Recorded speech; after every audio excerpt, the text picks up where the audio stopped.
we see the story of Jesus going to the cross, and everything seems to kind of be hand in hand. And then there's this one character that seems to interrupt the narrative. His name's Barabbas. We don't even know much about him except that he's a murderer, a leader of an insurrection, a rebel. And why he's even mentioned, sometimes I'm not so sure. It's like, what? This is about Jesus going to the cross. So in this moment, Pilate thinks, I hold the destinies of these two men in my hand. I know the Jews have a tradition that on a holy day, I will release one of the prisoners on death row. Pilate stands on this audacious stage, who now presents Jesus, Son of the living God, versus Barabbas, the thug and rebel. He says, all right, who do you want? This is blasphemy. This has gone too far. There's no comparison. This is a rightful prisoner, a man who should be on death row. He's a rebel against Rome. He leads a rebellion. He murders people. He's a bad man. He's a thug and he's a crook.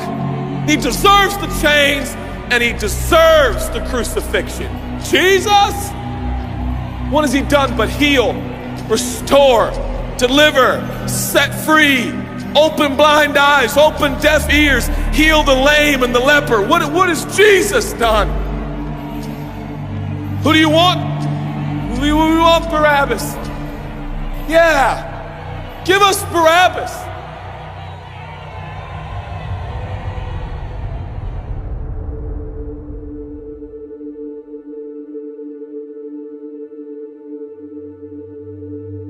People say, give us Barabbas. The Roman soldiers come up and they put the key in and they unlock Barabbas from his chains and shackles. And he walks down the platform, welcomed by all of his thug friends. Yeah, the people love me. Yeah, that's right. I don't even know who this Jesus guy is, but all I know is my people love me.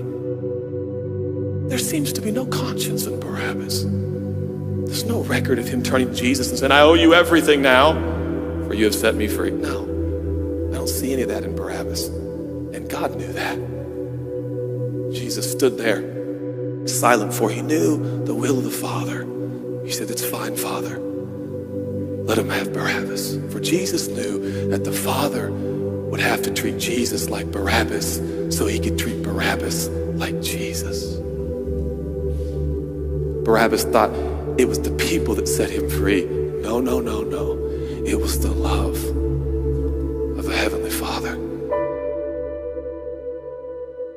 When I look at the story, I realize who Barabbas really is.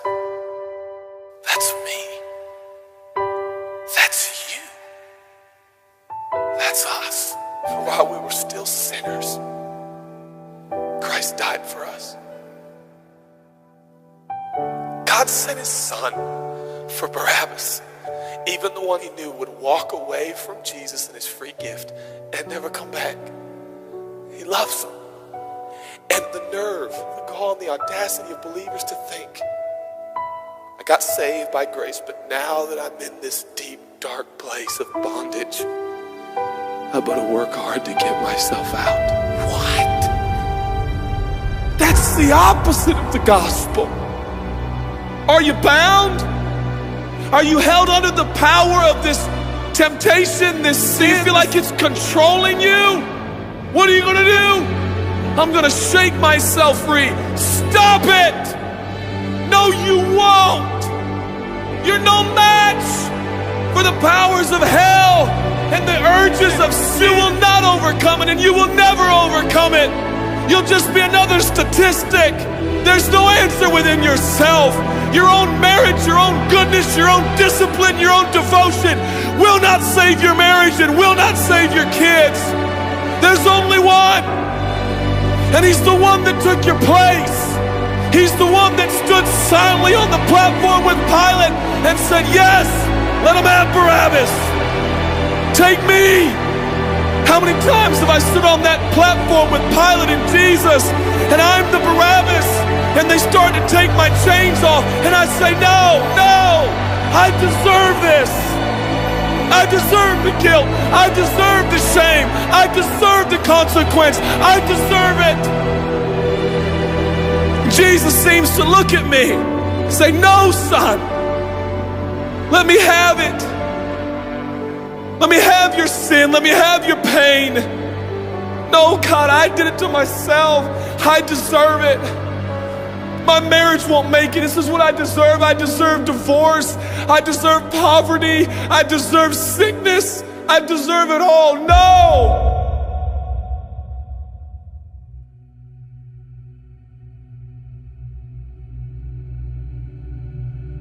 God, I'm so ashamed. Give me your shame. But God, what if I do it again? I'll still be here. Oh God, I don't want to hurt you. I love you. I don't want to do this anymore. Give me your sins, son.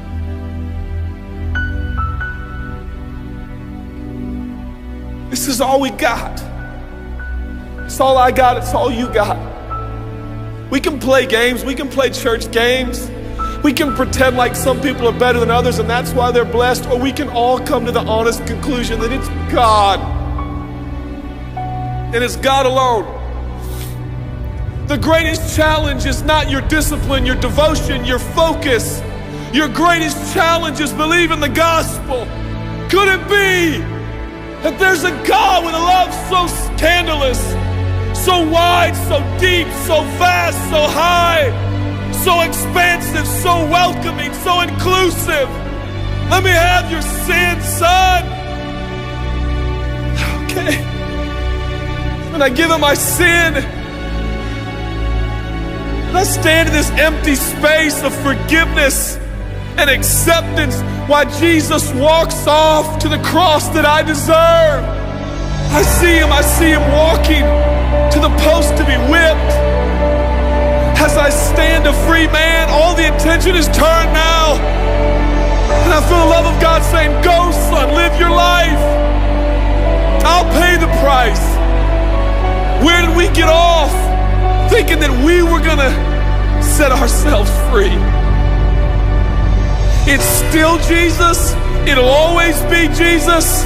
It'll never stop being the power of Jesus. If his blood is sufficient for your salvation, his blood is sufficient to sustain you through every challenge and every sin and every temptation. Jesus is enough.